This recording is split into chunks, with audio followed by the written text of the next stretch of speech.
Welcome to the Jennifer Sheehan Show. I'm Jennifer Sheehan. I would love to hear from you. Go to thejennifersheehanshow.com, hit YouTube where you'll be able to see this show. We would love to hear your comments and questions and so forth. So today we have an amazing show for you. I would like to introduce you to my friend Tanya Tomlin. Hi, Tanya. Hi. So today's show is going to be on Philippians 4:13 on strength. I can do all things through Christ who strengthens me. I think that really speaks to what you went through. It does. I think that if we think about our inner strength and where we're getting that from, that's how you are able to move through life, through all these trials and tribulations, and that's what we're going to talk about today. I love that. So tell me about your childhood. What was your childhood like? My parents were divorced when I was at the age of 7, and so from there we kind of had to learn a new normal. And so my mom was a single mom for probably 5-6 years, and my brother and I were just solo all the time. You know, we had to unlock the door ourselves when we came home from school, which I would never do now with my children. And you have children of your own? Yes, 3? I have twin girls that are 13. Yes, that's 13 years old, and a almost 4-year-old. Aww. So growing up, I always had to be very independent, and having an older brother, I looked up to him and felt this real connection with him. But growing up with a single parent, it was very difficult because you had to just kind of fend for yourself. Wow. And how old were you back then? So I was 7 when my parents divorced, and he was 11. So 3 years older than you are? I'm sorry, 12. Yes. And he was 12. Yeah. Interesting. And you know, us having kids and going through that age, I call it the bratty teenage. Have your girls gotten bratty yet? Yes. We started at about age 12, but you know, Right. I just really focus on that communication because, and we talk a lot about my past. I make the past really part of, you know, how I grew up and how they're growing up in a very, very different situation. Yes, you know, their dad and I are divorced, but we have a very good co-parenting relationship, and so did my parents. Speaking of that, I always had communication with my dad. I always was with my mom, but I think as girls, they want to be with their mommies, you know. So, Right. But you don't know that because you have a son. No, and I have a son. And well, you know, it's interesting because everybody told me that at a certain age, the kids are going to change. And I'm like, not my son. That's like mommy's boy. He's my baby. There's no way that's going to happen. Not my son. And I'm talking like clockwork like that. I remember 6th grade was okay. It was 7th grade, 12 years old. And he started, instead of saying, you know, can I bring you lunch and come have lunch with you? Okay, Mom. And then he's like, can you just leave it at the office? And I'm like, well, no, then I'm not going to go out of my way and go get you something if you're not going to let me eat with you. Yeah, exactly. So it just changes like that. But you know what? I think that there's a reason why that changes all that way. I always thought that was just a cruel joke by God, but truly it really lets us start separating and let them have a mind of their own, because they do have to grow up eventually. They do, and I think the girls being 13 years old right now and being vulnerable with them, and I think they see the strengths that I do have because of my past, and I think just showing them my feelings of the past. And the other day I was bringing out my brother's book, and Sydney goes, oh no, here we go, we're gonna get emotional, get ready. Oh no. You know, because it's like they know when it's going to happen. You know, because Right. you have to give yourself that time to even grieve the past. Right. And I think there's just something about being authentic and real with our children and showing them the pain. And that's the whole reason for this TV show, is to be able to share the things that are really hard to share sometimes. And we all have a story. We've all been through stuff, and being able to share that stuff, I think the whole reason for the TV show is the reason why we're sharing is to inspire and help others. And a lot of time the strength that we've been able to gather, especially through our faith in the Lord, not everybody has been able to have that strength. And that inner strength comes from the things that we do go through, but at the same time, if we don't show our children, okay, in the bad times, it is going to be, you know, really hard, but here's how we're going to get through it together. You know, because Right. I was a single mom for 5 years, and it's funny how we repeat those patterns of our Right. parents, now just, you know, saying it out loud. Darn, I don't want to be anything. No, I'm just kidding. Yeah. Right? Wow. Well, we are going to be right back with Tanya Tomlin, and she is going to share something that happened that changed her life forever and how she was able to get through that. We'll be right back. Today's extraordinary feat. Chris climbs stairs.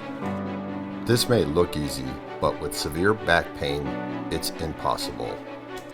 Dr. Stephen Courtney and his team at Advanced Spine Center offer exceptional orthopedic care for neck and back pain. For more information on the latest advancements in minimally invasive spine surgery, call today 972-499-5457. Imagine a global movement of people coming together to feed the hungry, to serve the poor, to celebrate. That day is coming. The Jennifer Sheehan Show is about real people with real stories of redemption, miracles, pain, overcoming, and struggles. They're sharing their stories to inspire you and give you hope. We would love for you to partner with us and support us. The Jennifer Sheehan Show is now a 501c3. You can support us by going to thejennifersheehanshow.com and hitting the button donate. Thank you so much for your support. Welcome back to the Jennifer Sheehan Show. We're talking to Tanya Tomlin. Tanya, I know this is so hard, but what did your brother tell you? So in 1991, I had Thanksgiving with my dad and my stepmom, and my brother and I were getting, taken back to my mom's house. And before he left, he, said goodbye. And he said, I don't know that I'm going to see you again. Wow. And so, and I knew before, what he was talking about because he talked about shooting himself. Wow. So he'd already talked about this before. Right. Before he dropped me off. Or so before my just that parents dropped day me or off. at another Yeah, time? and then the next day is when it happened. And it actually, his friends had, this is before cell phones and all that. So, you had to actually call on the phone to the home phone. And that's when we discovered that he had taken his life. Wow, I'm so sorry. Yeah, and I feel like during that time, it was almost like, you get dizzy and it's blurry. Like you don't really know what's going on, because you're like, what just happened? And at the time my mom had 2 small little girls, so I had to stay home with them when my mom went to the hospital. And then thank God I had a friend with me at the time, so she was able to stay with the little babies so then I can go to the hospital and say goodbye. Wow. I can't even imagine how that made you feel, that responsibility. At how old were you? I was 14. You were 14 when that happened. And so I can't imagine how that responsibility felt when he told you that he was going to commit suicide. How did that make you feel? It was just this enormous pressure of, what am I going to do with this information? And of course I told my parents, and it's almost like a surreal, like, is this really happening? Because there was a lot of people at that age who talk about, hurting themselves, and it's so fluid, and it's so hard because you don't know what you can do with that information. In 1991, there's not a lot of awareness like there is now. Right. And so when I told my parents, it was just, kind of we'll try to get help. And Oh, so you did tell your parents Yes. right away when he told you? Yeah, and then at that time though was have the conversation, and then there's not a lot of resources, and we grew up in a little tiny town.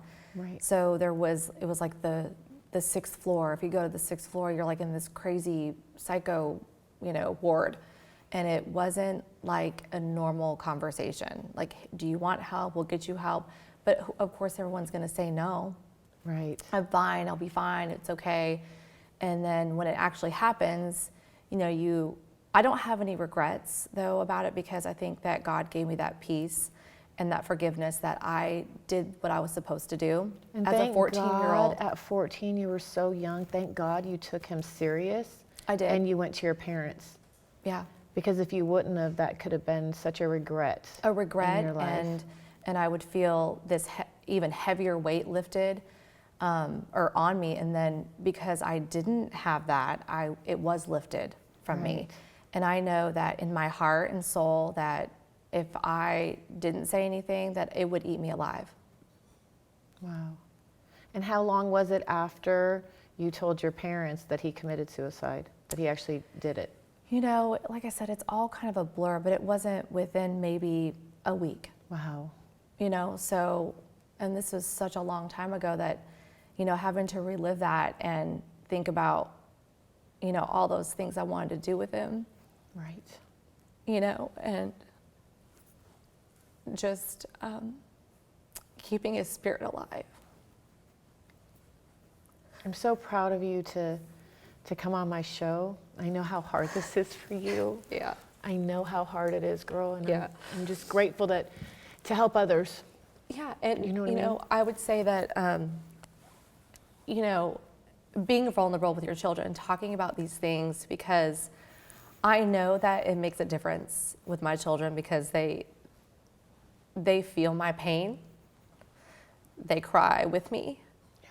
and they know that we take it very seriously. We've had some stuff come up at their school and they're like, Mommy, I have to talk to you. So it invites them to talk to me so we can talk to their parents, we can talk to the school, because we do not tolerate this kind of talk unless they're at that place where something's really gonna happen.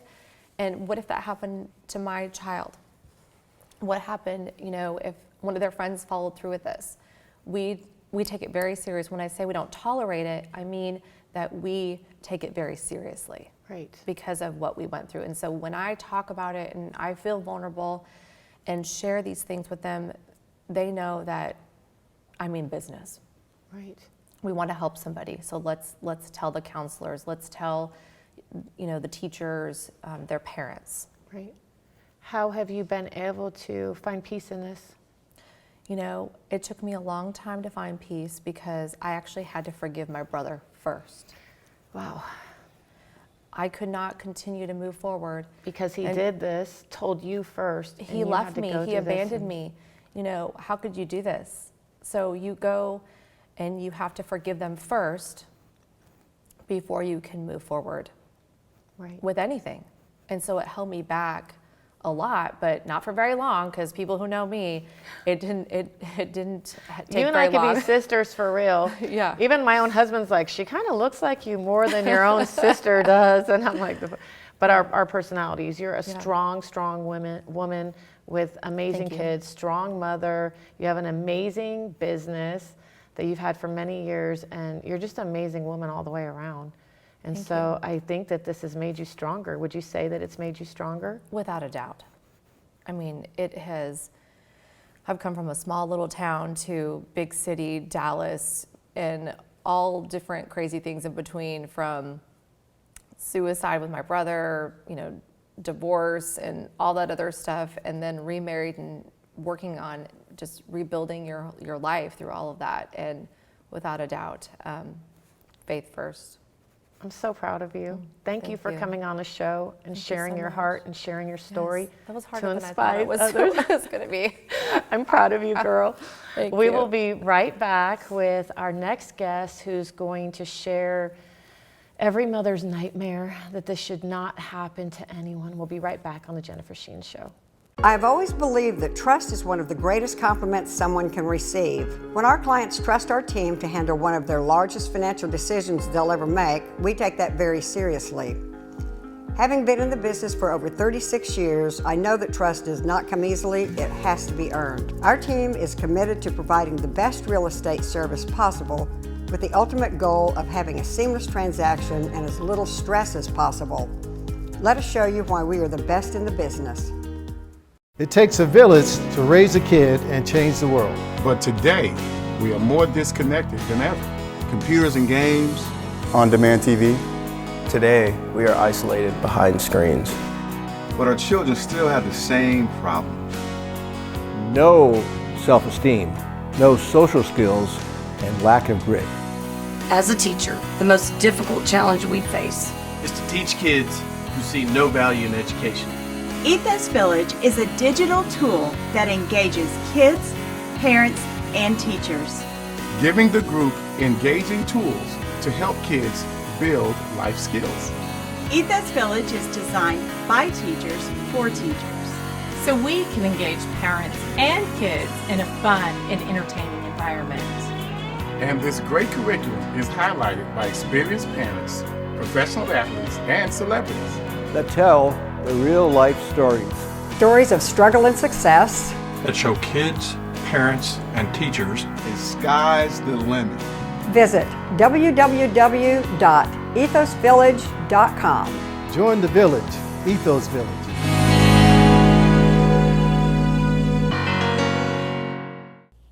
God placed on my heart 12 years ago to write a book of my life story.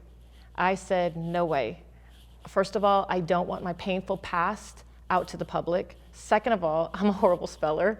And third of all, I don't have the desire or time to write a book. He said, if it inspires one person, is it worth it to you then? I said yes and started writing my book 2 years ago. My book is the life story of me being born and raised in Southern California to a bipolar alcoholic mother that was married 6 times. My mother physically and mentally abused me my whole life. Then I joined the United States Army right out of high school. I spent 4 years in the Army, 1 year in Iraq, weapons specialist. This book will inspire you. I am so happy to come from where I've come to be where I am today. You can purchase Painful Victories on my website at thejennifersheehanshow.com. Welcome back to the Jennifer Sheehan Show. I would love to introduce you to my friend, Sherry Ricard. Hi, Sherry. Hey, so Jennifer. glad to have you here today, sister. Oh, thank you, girl. Thank you for having me. I really appreciate it. You have an amazing story, a sad story, but amazing story, what has made you the strong woman you are today. So tell us, well, first of all, how many children do you have? Well, I say I always have 3 children because I gave birth to 3 children, but I have 2 that are living and I have 1 that's with Jesus. I love that. So tell us what happened. How did you find all this out? Well, in 2007, I guess you would say that I was on top of the world at that time. I had 3 kids. I was married for the 2nd time to an amazing man who I'm married to today. And everything was going great. I had just actually landed a corporate position. I've been an RN working in ICU for many years, night shift. And I landed this corporate position, so excited, on top of the world. And I was actually being flown to California to train for the position. And at 2 o'clock in the morning, I received a wake-up call that no mother wants to receive, that my child had been killed in a car accident. Wow. Now, to make it worse, if it can get worse, I was 2,000 miles away from home, by myself, in a hotel room, and there was only one other gentleman that was training for this position. So I had just met him. Wow. So I had called down to the hotel desk and said, you know, I need this guy to come to my room, basically. Right. And he came to the room and just was a godsend because he went into 5th gear and called the emergency number, had me on a plane in LA to Memphis, which is where my son had been in a car accident, and took the first flight out to Memphis. And if it wasn't for him, I don't know how I would have gotten there. And when I got there, you know, you just still don't believe it. The whole time Right. I was In on shock, the plane, right? I was completely in shock. And to the point to where I was crying uncontrollably at the airport that John had enough sense to say, listen, they're not going to let you through security unless you calm down. Wow. So I had to put on a calm face and just step into another atmosphere. I guess there's no other way to explain it, to get on the plane. And when I got on the plane, I'm sitting there and I'm bawling my eyes out. And you know what's really crazy, Jennifer, is, you know, I don't know, we all react to people differently, Right. but at that time, there was a couple sitting next to me that sat there and watched a TV show on their iPads. Not once did they ask me, Why are you're you crying. okay? Wow. Do you need anything? Girl, I'd have been hugging you and getting you tissue. But you know, it's just odd But yeah, because maybe they just didn't know how to handle it. right, what's wrong with this lady? Is Or she didn't, crazy? didn't want to know. Yeah, I don't Deal want to with get it. involved. But Yeah. you know, and I don't really know what I needed at the time, so I knew God knew what I needed. Right. And the lady that was on the aisle, I was on the aisle seat in the buckhead right in front, and the lady next to me, she says, "Are you okay?" And I said, "No, I'm not okay. They just called me and told me that my son was in a car wreck and he was killed." And she changed places with the lady so she could be right next to me. And she talked to me. It was a 4-hour flight. I don't even remember 4 hours going by. She talked to me the entire time about how she just buried her mother and about God and how God had pulled her through. And when we got off the airplane, I looked for her and she was nowhere. Wow. She was nowhere to be found. And I even asked my friend that got me off the plane, I said, I really need to thank the lady that was walking off the plane with me. She said, Sherry, you got off the plane by yourself. I said, well, who was I talking to for 4 hours? Did God send you an angel? I have no idea. But whatever he sent me, I needed, obviously, because I got to Memphis. And then, of course, we just went into that mode that you have to do, which basically, if it wasn't for my friends and family and the Lord Jesus Christ, I wouldn't be sitting here today telling you this story. Right. I would not be here because it was, it's been a long road, and I call it my grief journey. I wrote the book, of course, Wake Up Call a Mother's Grief Journey, but that was after I journaled for 7 years. Wow. I didn't set off to say, I think I'm going to write a book about this. I had to journal because I'm not one to burden other people with all of my pains, and so I had to have a way to get it out. So I journaled all of my pains, all of my struggles, everything that hurt me on a daily basis. I wrote in a journal, and that's something that I highly recommend. And that journal allowed you to write the book? That's how I wrote my book as well, is I had to journal. God kept telling me through other people, journal, so that then you can remember and go back, which I'm sure is hard too, but it also helps us heal. Right. Well, I don't know that there's anything that I have forgotten, and it's been 12 years. I could probably write the book right now, and it would be verbatim. Wow. But at the time, I would have to tell you, at the funeral itself and at the visitation, I felt like that I wasn't even there. I felt like I was in just another planet. I don't remember sitting there for hours on end. I had someone tell me, Sherry, are you okay? You've been sitting here for 5 hours. No, I haven't. I mean, you're just in a totally different zone. And I went into a deep depression, and I was devastated. Of course. When you told me your story, Sherry, having a 17-year-old son myself right now, who started driving a little less than a year ago, it broke my heart because I can't imagine, I don't think any mother wants to imagine. I don't want to imagine that happening to my son, and my heart just breaks for you. And how did finally you get to the point where, because you still have to be a mother to 2 other children. Right, correct. Well, and actually since you said that, someone actually came to me and said, Sherry, you need to get up. Because I was in a deep depression of destruction. Right. And he said, you need to get up. You have a 7-year-old that deserves the same mom that Bryant had. Right. And you're right, my son's 18 today that was 7 at the time, and he's driving. Wow. But you know what? I know that... You cannot let fear stop you. You can't let fear stop you. You can't. And my goal is to be that person, to be there for anyone that's going through any kind of adversity. Not just the grief of the death of a loved one, but we grieve in a lot of different things as well. Wow. And today now you're just making a difference with your podcast and with your book and with your speaking. And I'm just so proud of you. Thank you so much for coming on and sharing this with us. Amazing story, and you're going to be reunited with your son. Oh yes, in heaven someday. Most definitely. That's where we get our hope and our joy from. He's proud of me today. Yay. He's proud of me today. I'm proud of you. Thank you, girl. I appreciate you for coming on the show. Thank you. I appreciate it, Jennifer. Next, we're going to come back, and I'm going to share how you can get that faith and that strength to get through some of these hard times that we have in life. We'll be right back. Today's extraordinary feat. Chris climbs stairs. This may look easy, but with severe back pain, it's impossible. Dr. Stephen Courtney and his team at Advanced Spine Center offer exceptional orthopedic care for neck and back pain. For more information on the latest advancements in minimally invasive spine surgery, call today 972-499-5457. It takes a village to raise a kid and change the world. But today, we are more disconnected than ever. Computers and games. On-demand TV. Today, we are isolated behind screens. But our children still have the same problems. No self-esteem, no social skills, and lack of grit. As a teacher, the most difficult challenge we face is to teach kids who see no value in education Ethos Village is a digital tool that engages kids, parents, and teachers. Giving the group engaging tools to help kids build life skills. Ethos Village is designed by teachers for teachers, so we can engage parents and kids in a fun and entertaining environment. And this great curriculum is highlighted by experienced parents, professional athletes, and celebrities that tell the real life stories. Stories of struggle and success that show kids, parents, and teachers the sky's the limit.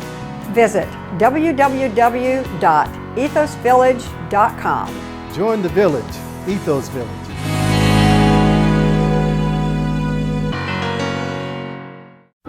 Imagine a global movement of people coming together to feed the hungry, to serve the poor, to celebrate. That day is coming.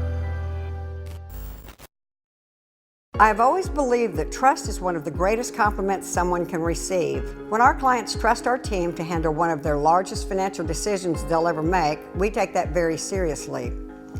Having been in the business for over 36 years, I know that trust does not come easily, it has to be earned. Our team is committed to providing the best real estate service possible with the ultimate goal of having a seamless transaction and as little stress as possible. Let us show you why we are the best in the business. Welcome back to the Jennifer Sheehan Show.